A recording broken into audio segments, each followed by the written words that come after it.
के श्रद्धा भावना नाल उच्चारण करो जी। सतनाम श्री वाहिगुरु।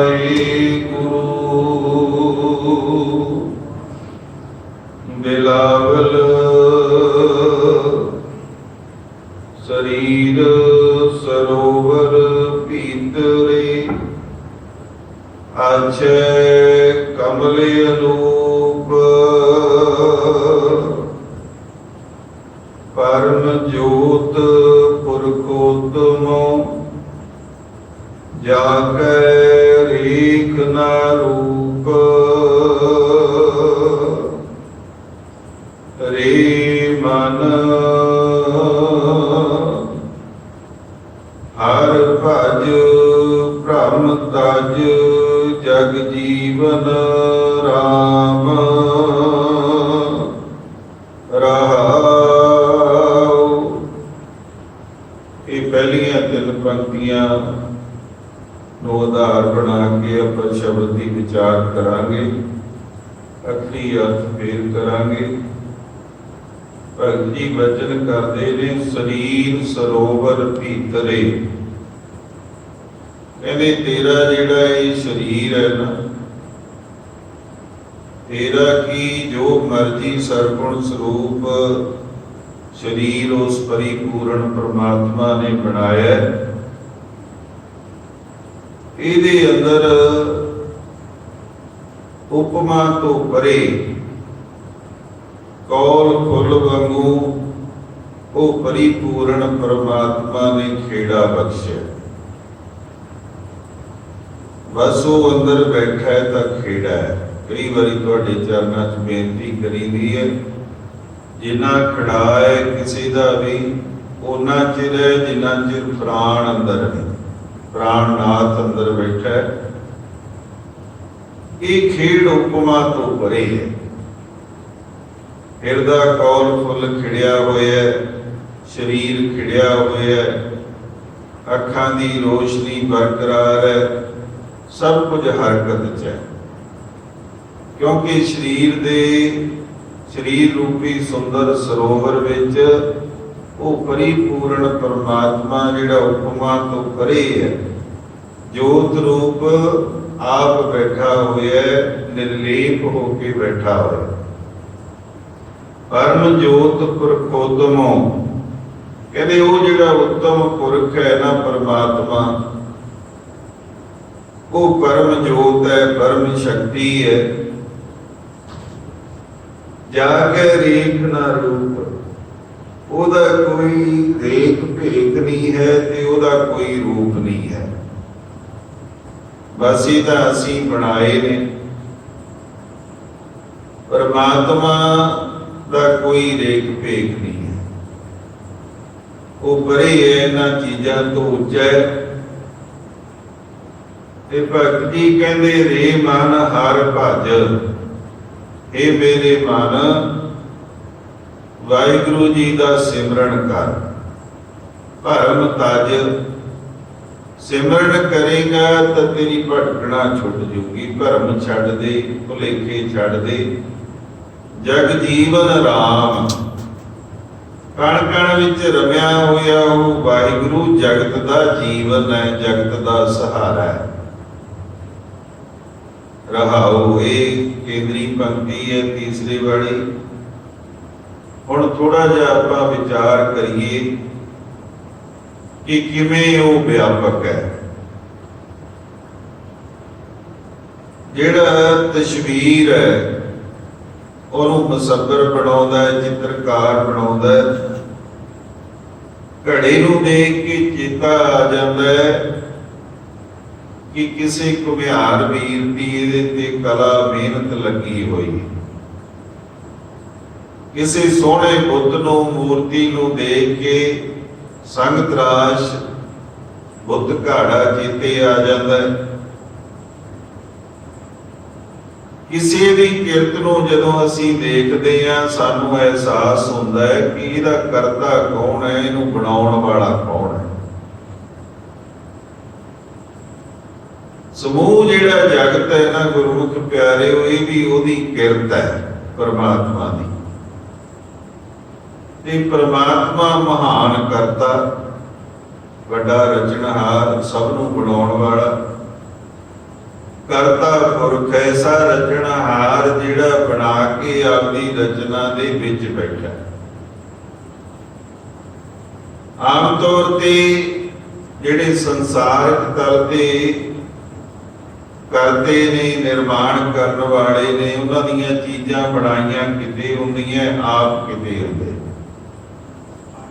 पर वो ऐसा रचनहार है, ऐसा करता है, उन्हें रचना कीती भी है ते रचना दे विच मौजूद है, रचना दे विच शामिल है। इसे करके कुछ उदाहरण दिंदे ने विद्वान सज्जन, कहते सूरज दीयां किरणां दा नूर, चंद्रमा दी शीतलता, समुद्र दीयां लहरां दा उछाल, महकदे होए फुੱਲ, फुੱਲਾਂ दी महक, पंछी जदों चहचहाउंदे ने ते जिहड़ा संगीत पैदा हुंदा है, शेर जदों गरजदा है ते मोर जदों पहला पा के नृत्य करदा है, नाच करदा है, भौरे जदों गुजारा पाउंदे ने, हिमालय की चोटी देख के जदों कोई बंदा महसूस करता है कि कैसा तू विशाल है, हीरे की चमक दी नजर आउंदी है, सोने की दमक नजर आउंदी है, ते करते दे नवे नवे रूप है जिहड़े वो रब दे प्यारे निहारदे ने ते फिर कहदे ने कि कैसी अलौकिक तेरी खेड है। ये जिहड़ी महान सुंदर ते खिच भरी उन्हें रचना करी है ना, मनुख की जिहड़ी सुरत है वो किरत च ही अटक के रह जाती है, उहदियां बनाईयां होईयां चीज़ां च ही अटक के रह जाती है। बस ऐसा उहदी किरत विच मस्त हुंदा है कि करते दा ध्यान नहीं रहिंदा कि बनाउण वाला कौन है, करते तक जाण दी ये सोचदा ही नहीं, क्योंकि ऐसा प्रभाव है उहदी महान किरत दा। इहनूं भगत कबीर साहब जी ने अपने बोलां च कहा, मिठा जिहा लामा भी दिता रब नूं, बावन अखरी दैगियां ये पंक्तियां ने, कहते चच्चा रचित चित्र है भारी, कहते बड़े बागमान तू चित्र बनाए, तज चित्र है चेतो चितकारी, पर संसार दे लोगो चित्रां नूं छड्ड के चित्र बनाउण वाले वल जाओ। फिर अपनी समस्या भी दस दिती, साडी सारियां दी है, कहते वाहिगुरू जी की करिए, चित्र बचित्र ये है अवझेरा, साडी जान नूं तू झगड़ा पा दिता, चित्र बनाए वाले सोहणे हैं, असीं प्रभावित हो जाने हैं तेरियां इन्हां, तेरी इस कलाकारी तो, तेरी इस किरत तो, ते फिर हलूणा देंदे ने, कहंदे तज चित्र चित्राग चितेरा, कहंदे चित्र नूं मूरत नूं छड्ड दे, वो मूर्तिकार दा, उस चित्रकार दा ध्यान धर जिहने ये मूरतां बनाईयां, जिहने मूरतां घड़ियां ने, वो आप कितना सोहना होवेगा। इसे करके असी उस महान करते की किरता, जे असी करते की महानता नूं देखना है ना, तो स्टार्ट है जिहड़ा आरंभ है वो अपने आप तो करना पड़ेगा। जे सानू अपनी महानता दिस पवे, ये एहसास हो जाए कि मनुख होने का की मतलब है, तो जिहड़ी करते की महानता है वो प्रगट हो जाए। ये एहसास होगा कि बड़ा कुछ दिता है उन्हें, बड़ी वड्डी उहदी खेड है। ਇਸੇ ਨੂੰ ਕਿਹਾ ਸਤਿਗੁਰਾਂ ਦੀ ਬਾਣੀ ਨੇ, ਬਲਿਹਾਰੀ ਕੁਦਰਤ ਵਸਿਆ, ਤੇਰਾ ਅੰਤ ਨਾ ਜਾਈ ਲਖਿਆ। ਕੁਦਰਤ ਵਿੱਚ ਵਸੇ ਹੋਏ ਵਾਹਿਗੁਰੂ ਜੀ, ਮੈਂ ਤੇਰੇ ਤੋਂ ਸਦਕੇ ਜਾਣਾ, ਤੇਰਾ ਅੰਤ ਨਹੀਂ ਪਾਇਆ ਜਾ ਸਕਦਾ। ਐਸਾ ਮਹਾਨ ਤੂੰ ਕਰਦਾ ਹੈ, ਰਚਨਹਾਰ ਹੈ। ਤੇ ਬਾਣੀ ਚ ਇੱਕ ਹੋਰ ਬਚਨ ਆਉਂਦਾ ਹੈ, ਕਰਤੇ ਕੁਦਰਤੀ ਮੁਸ਼ਤਾਕ। ਮੁਸ਼ਤਾਕ ਕਹਿੰਦੇ ਨੇ ਚਾਹਵਾਨ ਨੂੰ, ਆਸ਼ਿਕ ਨੂੰ। ਕਹਿੰਦੇ ਹੇ ਵਾਹਿਗੁਰੂ ਜੀ, ਹੇ ਕਰਤਾ ਪੁਰਖ, ਤੇਰੀ ਕੁਦਰਤ ਦੇਖ ਕੇ, ਤੇਰੀ ਅਲੌਕਿਕ ਖੇਡ ਦੇਖ ਕੇ ਮੈਂ ਤੇਰਾ ਚਾਹਵਾਨ ਹੋ ਗਿਆ। ਮੈਨੂੰ ਲੱਗਦਾ ਹੈ ਕਿ ਕਰਤੇ ਨੂੰ ਮਿਲਣਾ ਚਾਹੀਦਾ। ਕਿਰਤ ਨੂੰ ਜਿਹੜੀ ਘੜਨ ਦੀ ਵਿਧੀ ਹੈ ਨਾ ਗੁਰਮੁਖੋ, ਉਹ ਵੀ ਉਹਦੀ ਬੜੀ ਕਮਾਲ ਦੀ ਹੈ, ਬੜੀ ਤਰਤੀਬ ਚ ਬਣਾਇਆ ਉਹਨੇ ਸਭ ਕੁਝ। ਇਹ ਜਿੰਨਾ ਵੀ ਜੀਵਨ ਹੈ ਸਾਰਾ ਤਰਤੀਬ ਚ ਖੜਾ ਹੈ। ਸੱਚ ਜਾਣਿਓ, ਜਦੋਂ ਮਨੁੱਖ ਤਰਤੀਬ ਤੋੜਦਾ ਹੈ ਨਾ, ਖਿਲਵਾੜ ਕਰਦਾ ਹੈ ਉਹਦੀ ਕੁਦਰਤ ਨਾਲ, ਫੇਰ ਹੀ ਦੁਖੀ ਹੁੰਦਾ ਹੈ। ਇਹ ਵਿਧੀ ਵਿਧਾਨ ਤੇ ਤਰਤੀਬ ਤੇ ਖੜਾ ਹੈ ਸਾਰਾ ਕੁਝ। ਬਾਣੀ ਨੇ ਮੋਹਰ ਲਾ ਦਿੱਤੀ, ਪੁੱਤਰੀ ਤੇਰੀ ਵਿਦ ਕਰ ਥਾਟੀ। ਪੁੱਤਰੀ ਕਹਿੰਦੇ ਨੇ ਪੁਤਲੀ ਨੂੰ, ਪੁਤਲਾ ਜਿਹੜਾ ਸਾਡਾ ਬਣਾਇਆ, ਕਹਿੰਦੇ ਜਿਹੜਾ ਤੇਰੀ ਪੁਤਲਾ ਬਣਾਇਆ ਨਾ ਸਰੀਰ ਦਾ, ਬੜੇ ਤਰੀਕੇ ਨਾਲ ਤੈਨੂੰ ਰਚਿਆ। ਪਹਿਲਾਂ ਵੀ ਤੁਹਾਡੇ ਨਾਲ ਸਾਂਝ ਪਾਈ ਹੋਣੀ ਹੈ। ਦੇਖੋ,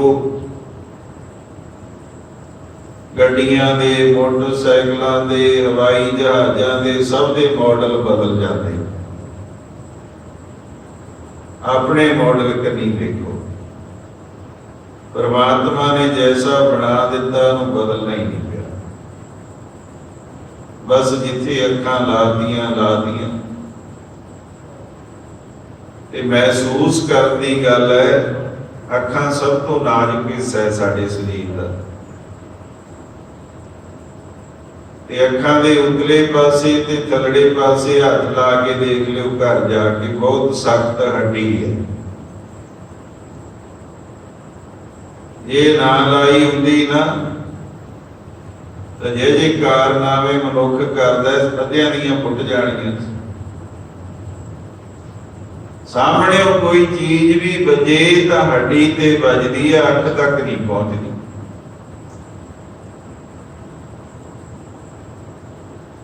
ਪਹਿਲਾਂ ਵੀ ਤੁਹਾਡੇ ਚਰਨਾਂ 'ਚ ਬੇਨਤੀ ਕੀਤੀ ਹੋਣੀ ਹੈ, ਕੰਨ ਦਾ ਵੀ ਇੱਕ ਪਰਦਾ ਉਹਨੇ ਸਪੇਅਰ ਬਣਾਇਆ। ਡਾਕਟਰ ਲੋਕ ਦੱਸਦੇ ਹੈ, ਕਹਿੰਦੇ ਜੇ ਇੱਕ ਗਲ ਜੇ ਤਾਂ ਦੂਜਾ ਖਿੱਚ ਕੇ ਸੀ ਦਿਓ, ਓਨਾ ਹੀ ਕੰਮ ਕਰਦਾ। ਐਸੇ ਤਰੀਕੇ ਨਾਲ ਉਹਨੇ ਤੇਰਾ ਪੁਤਲਾ ਬਣਾਇਆ ਵਿਧੀ ਨਾਲ ਕਿ ਬਦਲਣਾ ਹੀ ਨਹੀਂ ਪਿਆ। ਇਹ ਜ਼ਿੰਦਗੀ ਗੁਰਮੁਖੋ ਹੈ ਵੀ ਤਰਤੀਬ ਦਾ ਹੀ ਨਾਮ। ਹਰ ਜਿਹੜਾ ਅੰਗ ਹੈ ਸਾਡੇ ਸਰੀਰ ਦਾ, ਉਹ ਤਰਤੀਬ 'ਚ ਹੀ ਕੰਮ ਕਰਦਾ ਹੈ। ਕਿਸੇ ਆਲਮ ਨੇ ਕਿਹਾ, ਉਰਦੂ ਦੇ ਨੇ, ਕਹਿੰਦੇ ਜ਼ਿੰਦਗੀ ਕਿਆ ਹੈ ਤਰਤੀਬ ਅਨਾਸਰ ਕਾ ਜ਼ਹੂਰ। ਜ਼ਿੰਦਗੀ ਤਰਤੀਬ ਦਾ ਹੀ ਦੂਜਾ ਨਾਮ ਹੈ। ਮੌਤ ਕਿਆ ਹੈ ਇਨੀ ਅਜਜਾ ਕਾ ਪਰੇਸ਼ਾਨ ਹੋਣਾ। ਅਖੀਰ ਤਾਂ ਮੌਤ ਇੱਕ ਦਿਨ ਆਉਂਦੀ ਹੈ, ਪਰ ਜਿਹੜਾ ਰੋਜ਼ ਮਰਨਾ ਹੈ ਨਾ, ਰੋਜ਼ ਕੌਣ ਮਰਦੇ ਨੇ? ਜਿਨ੍ਹਾਂ ਦੀ ਜ਼ਿੰਦਗੀ 'ਚ ਤਰਤੀਬ ਨਹੀਂ ਹੈ, ਜਿਨ੍ਹਾਂ ਕੋਲ ਜਿਉਣ ਦਾ ਢੰਗ ਨਹੀਂ ਹੈ, ਉਹ ਪਰੇਸ਼ਾਨ ਹੀ ਰਹਿੰਦੇ। ਸਾਰੇ ਦਾ ਸਾਰਾ ਜਿਹੜਾ ਸੰਸਾਰ ਹੈ, ਤੇ ਉਹ ਸੰਸਾਰ 'ਚ ਬੈਠੇ ਹੋਏ ਅਸੀਂ, ਇਹ ਉਸ ਮਹਾਨ ਕਰਤਾ ਪੁਰਖ ਦੀ ਰਚਨਾ ਹੈ। ਖੁਦ ਦੇ ਜੇ ਤੂੰ ਗਹਿਰਾਈ ਵਿੱਚ ਦਰਸ਼ਨ ਕਰੇਗਾ ਨਾ, ਅੰਤਰਮੁਖੀ ਹੋ ਕੇ ਆਪਣੇ ਆਪ ਨੂੰ ਦੇਖੇਗਾ, बस फिर समा आ जाऊगा कि करते पुरख नूं देखण विच सफल हो जाए। इसे नूं कबीर साहब ने क्या अपने बोलां च, कबीर जाको खोजते पायो सोई ठौर। कबीर साहब कहते जिहदी खोज सी ना मैं, वो टिकाणा मिल गया। अपड़ गया कहते मैं उत्थे, किवें अपड़िया, सोई फिर के तू पया जाको कहता और। कहते जदों अंतर्मुखी होए ना, बाहरों भाड़ के थक गए ते ध्यान अंदर लैके गए, फिर एहसास होया कि जिन्हों होर किते भालदा फिरदा सी वो तां तू ही है, वो तेरे अंतरात्मे स्थित है। बस दुख की गल की है, साडी सारियां दी है ये विपता, ये दिक्कत। बंदा दूजियां नूं ही देखदा है, अपने आप नूं नहीं देखदा। बाहर मुखी है बहु गिणती जगत। जे अपने तो तू नजर मोड़ ली ना, बस फिर करते दी पछाण नहीं होनी है। तेरियां नजरां उस परमात्मा तो भी दूर चलियां जाण। जे उहदे नेड़े जाना चाहुंदा है तां अपने आप नूं देख, अपने अंदर झाती मार, ਉਹਦੀ भी समझ आ जूगी।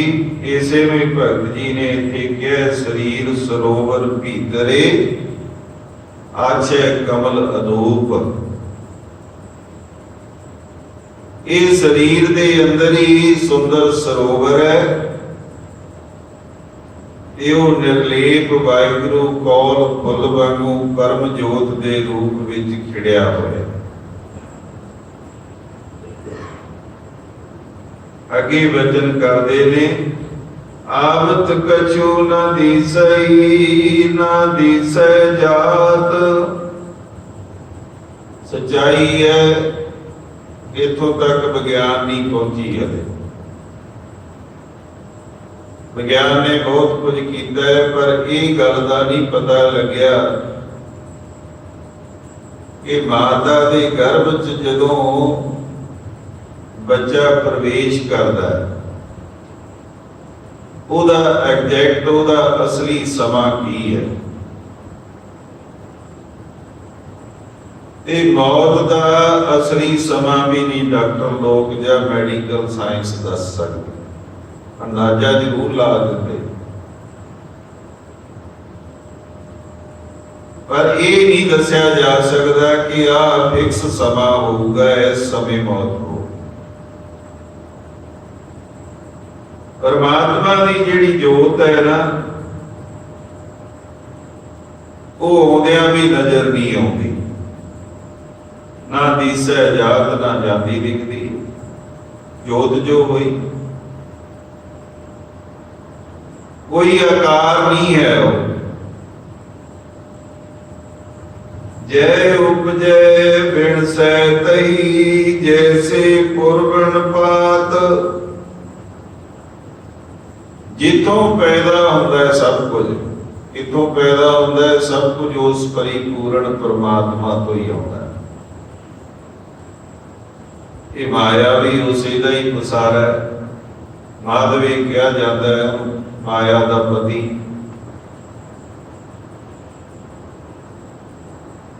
जय उपजै बिन सै तई, ओहदे च ही मिल जाता है सब कुछ। जिन्ना रस है, जिन्ना खेड़ है, जिन्ना आनंद है, सब उसे तो ही आउंदा है ते उसे दे विच समा जाता है। जैसे पुरबन पात एक चौपत्ती हुंदी है, ओनू वाटर लिली कह दिंदे हैं पढ़े लिखे। पानी च पैदा होती है ते पानी च ही खत्म हो जाती है। ਉਹਦਾ ਉਦਾਹਰਣ ਦਿੱਤਾ ਇੱਥੇ ਭਗਤ ਜੀ ਨੇ। ਮਿਥਿਆ ਕਰ ਮਾਇਆ ਤਜੀ ਸੁਖ ਸਹਿਜ ਵਿਚਾਰ। ਆ ਉਪਦੇਸ਼ ਹੈ ਅਖੀਰ ਵਾਲੀਆਂ ਦੋ ਪੰਕਤੀਆਂ ਚ ਭਗਤ ਜੀ ਕਹਿੰਦੇ ਜਦੋਂ ਸਹਿਜ ਤੇ ਵਿਚਾਰ ਕੀਤੀ ਕਿ ਜੀਵਨ ਵਿੱਚ ਸਹਿਜ ਸੁਖ ਕਿਵੇਂ ਆ ਸਕਦਾ ਹੈ, ਵਿਚਾਰਵਾਨ ਹੋ ਕੇ ਇਹ ਸੋਚਿਆ, ਇਹ ਵਿਚਾਰਿਆ, ਫਿਰ ਜਿਹੜੀ ਮਾਇਆ ਮਿਥਿਆ ਰੂਪ ਨਾਸਵੰਤ ਹੈ, ਜਿਹੜੀ ਮਿਥਿਆ ਕਰ ਸਮਝ ਆ ਗਈ ਵੀ ਮਿਥਿਆ ਅਸਤ ਹੈ, ਹਕੀਕਤ ਨਹੀਂ ਹੈ, ਉਹਨੂੰ ਛੱਡਣ ਵਿੱਚ ਸਫਲ ਹੋ ਗਏ। ਆਤਮਿਕ ਅਡੋਲਤਾ ਵਿੱਚ ਟੇਕੇ ਆਤਮਿਕ ਸੁਖ ਦੀ ਵਿਚਾਰ ਜਦੋਂ ਅੰਦਰ ਪੈਦਾ ਹੋਈ, ਫਿਰ ਜਿਹੜੇ ਝੂਠੇ ਸੁਖ ਹੈ ਮਾਇਆ ਦੇ, ਉਹਨੂੰ ਛੱਡਣ ਵਿੱਚ ਸਫਲ ਹੋ ਗਏ, ਉਹਨਾਂ ਦੇ ਗੁਲਾਮ ਨਹੀਂ ਰਹੇ। ਕਹਿ ਕਬੀਰ ਸੇਵਾ ਕਰੋ ਮਨ ਮੰਝ ਮੁਰਾਰ। ਮੁਰਾਰ ਕਹੀਏ ਪਰਮਾਤਮਾ। ਕਬੀਰ ਜੀ ਕਹਿੰਦੇ ਨੇ ਕਿ ਸੰਸਾਰ ਦੇ ਲੋਕੋ, ਹੁਣ ਮੈਂ ਮਨ ਕਰਕੇ ਅੰਤਰਾਤਮੇ ਸਥਿਤ ਹੋ ਕੇ ਉਸ ਪਰਿਪੂਰਨ ਪਰਮਾਤਮਾ ਦਾ ਸਿਮਰਨ ਕਰਦਾ, ਕਿਉਂਕਿ ਗੱਲ ਸਮਝ ਵਿੱਚ ਆ ਗਈ। ਤੇ ਜਿਨ੍ਹਾਂ ਦੇ ਸਮਝ ਆ ਜਾਂਦੀ ਹੈ ਉਹੀ ਸਿਮਰਨ ਕਰਦੇ ਨੇ। ਸਿਮਰਨ ਤੇ ਲਾਗੇ ਜਿਨ੍ਹਾਂ ਆਪ ਦਇਆਲਾ, ਜਿਨ੍ਹਾਂ ਤੇ ਤੂੰ ਦਇਆ ਕਰਦਾ ਹੈ, ਕਿਰਪਾ ਕਰਦਾ ਹੈ, ਉਹੀ ਸਿਮਰਨ ਕਰਦੇ ਨੇ। ਬਿਲਾਵਲ ਜਨਮ ਮਰਨ ਕਾ ਭਰਮ ਗਿਆ, ਗੋਵਿੰਦ ਲਿਵ ਲਾਗੀ। ਜੀਵਤ ਸੁਨ ਸਮਾਨਿਆ, ਗੁਰ ਸਾਖੀ ਜਾਗੀ ਰਹਾਉ। ਗੁਰੂ ਦੀ ਸਿੱਖਿਆ ਦੇ ਰਾਹੀਂ ਭਗਤ ਜੀ ਕਹਿੰਦੇ ਸਚੇਤ ਹੋਏ। ਜਨਮ ਮਰਨ ਕਾ ਭਰਮ ਗਿਆ, ਗੋਬਿੰਦ ਲਿਵ ਲਾਗੀ। ਪਰਮਾਤਮਾ ਨਾਲ ਐਸੀ ਸੁਰਤ ਜੁੜੀ ਕਿ ਜਨਮ ਮਰਨ ਦਾ ਜਿਹੜਾ ਗੇੜ ਸੀ ਉਹ ਮੁੱਕ ਗਿਆ, ਭਟਕਣਾ ਖਤਮ ਹੋ ਗਈ। ਹੁਣ ਜਿਉਂਦੇ ਆ ਪਰ ਮਨ ਦੇ ਫੁਰਨੇ ਮੁੱਕ ਗਏ, ਸੁੰਨ ਅਵਸਥਾ ਬਣ ਗਈ। ਸੰਸਾਰਿਕ ਜੀਵਨ ਬਤੀਤ ਕਰਦੇ ਹੋਏ ਵੀ ਮਨ ਦੇ ਜਿਹੜੇ ਫੁਰਨੇ ਆ ਉਹ ਮੁੱਕ ਗਏ। ਰਹਾਉ ਵਿਸ਼ਰਾਮ ਦੇ ਕੇ ਕਿਰਪਾ ਕਰਦੇ ਨੇ। ਵਿਚਾਰੀਏ ਕਾਸੀ ਤੇ ਧੁਨ ਉਪਜੇ, ਧੁਨ ਕਾਸੀ ਜਾਈ। ਕਾਸੀ ਇੱਥੇ ਜਿਹੜੀ ਧਾਤ ਹੁੰਦੀ ਹੈ ਉਹਦੀ ਗੱਲ, ਕਾਂਸੀ ਕਹਿ ਦਿੰਦੇ ਆ, ਭਾਂਡੇ ਬਣੇ ਹੁੰਦੇ ਆ ਇਹਦੇ, ਉਹਨੂੰ ਖੜਕਾਈਏ ਤਾਂ ਉਹਦੇ ਚੋਂ ਆਵਾਜ਼ ਆਉਂਦੀ ਹੈ ਕਾਂਸੀ ਦੇ ਭਾਂਡੇ ਚ। ਖੜਕਾਉਣਾ ਬੰਦ ਕਰ ਦਈਏ ਤਾਂ ਬੰਦ ਹੋ ਜਾਂਦੀ ਹੈ ਆਵਾਜ਼। ਜਿਵੇਂ ਕੋਈ ਉਹਨੂੰ ਠਣਕਾ ਲਾਉਂਦਾ ਹੈ, ਆਵਾਜ਼ ਆ ਜਾਂਦੀ ਹੈ। ਕਾਂਸੀ ਫੁੱਟੀ ਪੰਡਤਾ, ਧੁਨ ਕਹਾਂ ਸਮਾਈ। ਇਹ ਵਿਦਵਾਨ ਪੰਡਤ ਜੀ, ਕਾਂਸੀ ਦਾ ਜੇ ਭਾਂਡਾ ਫੁੱਟ ਜਾਵੇ ਤਾਂ ਉਹਦੀ ਧੁਨ ਵੀ ਖਤਮ ਹੋ ਜਾਂਦੀ ਹੈ। ਟੁਕੜਿਆਂ ਚੋਂ ਧੁਨ ਨਹੀਂ ਨਿਕਲਦੀ, ਆਵਾਜ਼ ਨਹੀਂ ਨਿਕਲਦੀ।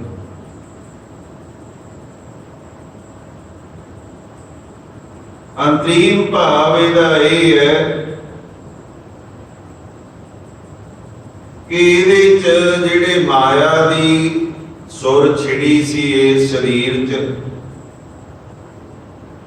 ਜਦੋਂ ਦੇਹ ਅਧਿਆਸ ਮੁੱਕ ਗਿਆ, ਸਰੀਰ ਦਾ ਮੋਹ ਮੁੱਕ ਗਿਆ,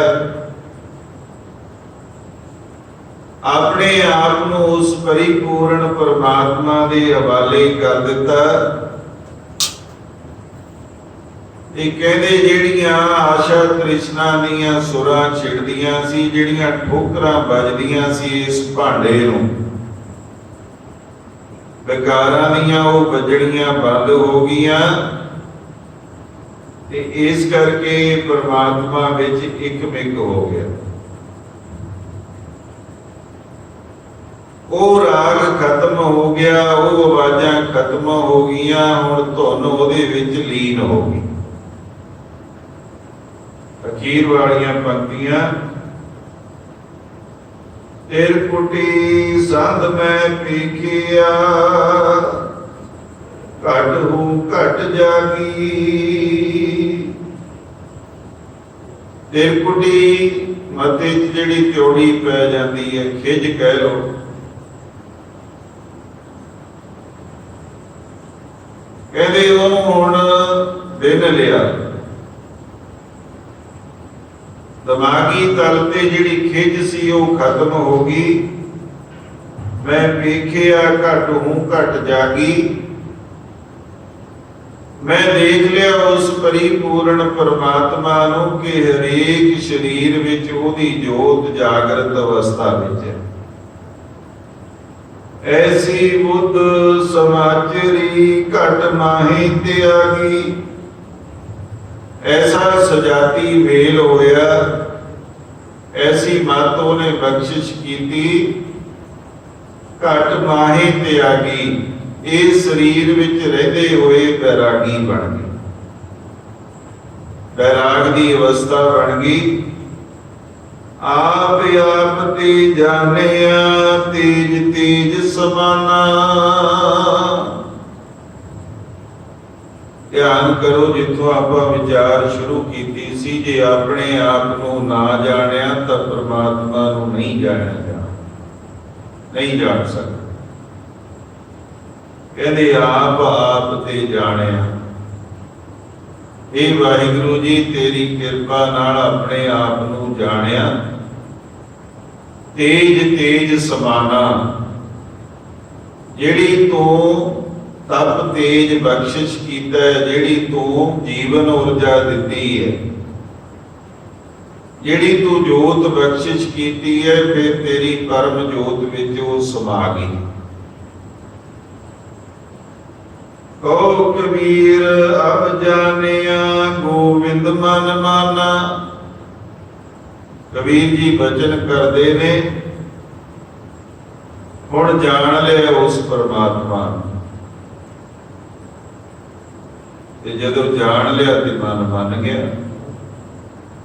ਜਿੰਨਾ ਚਿਰ ਕਿਸੇ ਚੀਜ਼ ਨੂੰ ਨਾ ਜਾਣੀਏ, ਉਹਨਾਂ ਚਿਰ ਸਾਡੀ ਚੇਤਨਾ ਦਾ, ਸਾਡੀ ਮਨੌਤ ਦਾ ਹਿੱਸਾ ਨਹੀਂ ਬਣਦੀ ਹੈ। ਜਦੋਂ ਜਾਣ ਲੈਂਦੇ ਆ, ਬੜਾ ਹਲਕਾ ਫੁਲਕਾ ਮਹਿਸੂਸ ਕਰਦੇ। ਇਸੇ ਕਰਕੇ ਭਗਤ ਜੀ ਕਹਿੰਦੇ ਕਿ ਹੁਣ ਉਹਨੂੰ ਜਾਣ ਲਿਆ। ਕਹੋ ਕਬੀਰ ਅਬ ਜਾਣਿਆ, ਜਾਣ ਲਿਆ ਉਹਨੂੰ, ਜਾਣ ਪਛਾਣ ਪੈ ਗਈ ਉਹਦੇ ਨਾਲ। ਗੋਬਿੰਦ ਮਨ ਮਾਨਾ, ਤੇ ਮਨ ਨੇ ਵੀ ਕਬੂਲ ਕਰ ਲਿਆ, ਮਨ ਵੀ ਮੰਨ ਗਿਆ ਕਿ ਤੂੰ ਪਰਮਾਤਮਾ ਜਿਹੜਾ ਉਹ ਕਰਤਾ ਪੁਰਖ ਹੈ, ਉਹਦੀ ਇੱਕ ਅੰਸ਼ ਹੈ, ਤੇਰੀ ਵੱਖਰੀ ਕੋਈ ਹੋਂਦ ਕੋਈ ਹਸਤੀ ਨਹੀਂ ਹੈ। ਅੱਜ ਇੱਕ ਹੋਰ ਵੀ ਭਾਗਾਂ ਭਰਿਆ ਦਿਹਾੜਾ ਹੈ ਇਸ ਜਗਤ ਵਾਸਤੇ। ਅੱਜ ਦੇ ਦਿਨ ਧੰਨ ਧੰਨ ਸਾਹਿਬ ਸ੍ਰੀ ਗੁਰੂ ਗ੍ਰੰਥ ਸਾਹਿਬ ਜੀ ਦੇ ਪਹਿਲੇ ਪ੍ਰਕਾਸ਼ ਹੋਏ ਸੀ। ਬਾਬਾ ਬੁੱਢਾ ਜੀ ਸਤਿਕਾਰਯੋਗ ਪਹਿਲੇ ਗੁਰੂ ਕੇ ਵਜ਼ੀਰ, ਉਹਨਾਂ ਨੇ ਸਤਿਗੁਰਾਂ ਦਾ ਸਰੂਪ ਸਿਰ ਤੇ ਲਿਆ। ਗੁਰੂ ਅਰਜਨ ਸੱਚੇ ਪਾਤਸ਼ਾਹ ਆਪ ਚੌਰ ਕਰਦੇ। ਤੇ ਅੱਜ ਦੇ ਦਿਨ ਸ੍ਰੀ ਦਰਬਾਰ ਸਾਹਿਬ ਅੰਮ੍ਰਿਤਸਰ ਸਾਹਿਬ ਵਿਖੇ ਸਤਿਗੁਰਾਂ ਦਾ ਪਵਿੱਤਰ ਪਹਿਲਾ ਪ੍ਰਕਾਸ਼ ਹੋਇਆ ਸੀ। ਇਹ ਜਹਾਜ਼, ਇਹ ਬੇੜਾ ਸੰਸਾਰ ਨੂੰ ਤਾਰਨ ਵਾਸਤੇ ਸਤਿਗੁਰਾਂ ਨੇ ਬਖਸ਼ਿਸ਼ ਕੀਤਾ ਸੀ, ਜਿਹਦੇ ਤੇ ਚੱਲ ਕੇ ਕੋਈ ਵੀ ਇਹ ਸੰਸਾਰ ਸਮੁੰਦਰ ਤੋਂ ਪਾਰ ਹੋ ਸਕਦਾ। ਇਹ ਪਵਿੱਤਰ ਹੁਕਮਨਾਮਾ ਆਇਆ ਸੀ, ਸੰਤਾਂ ਕੀ ਕਾਰਜ ਆਪ ਖਲੋਇਆ, ਹਰ ਕੰਮ ਕਰਾਵਣ ਆਇਆ ਰਾਮ। बस बख्शिशां साडे ते सतगुरां ने बहुत कीतियां ते बाणी के रूप विच लगातार बख्शिशां दी बारिश हो रही है। मर्जी साडी है कि असी हिरदे दी झोली सीधी करनी है कि नहीं करनी। इन्नी क आजादी मनुख नूं दित्ती है। हिरदे दा भांडा सीधा कर लांगे तां इह अमृत दी धारा साडे भांडे विच भी पै जूगी, साडा जीवन भी समर जूगा। अरदास बेनती करनी बनती है, सतगुर जिथे एडी वड्डी बख्शिश साडे ते कीती है, दया कर तरस कर साडे ते कि साडा हिरदे दा भांडा सीधा होवे, असीं इस अमृत नूं ग्रहण कर सकीए। इन्नियां बेनतियां प्रवान करनियां। भुल चुक दी खिमा जी। वाहिगुरू जी का खालसा, वाहिगुरू जी की फतेह। सतनाम।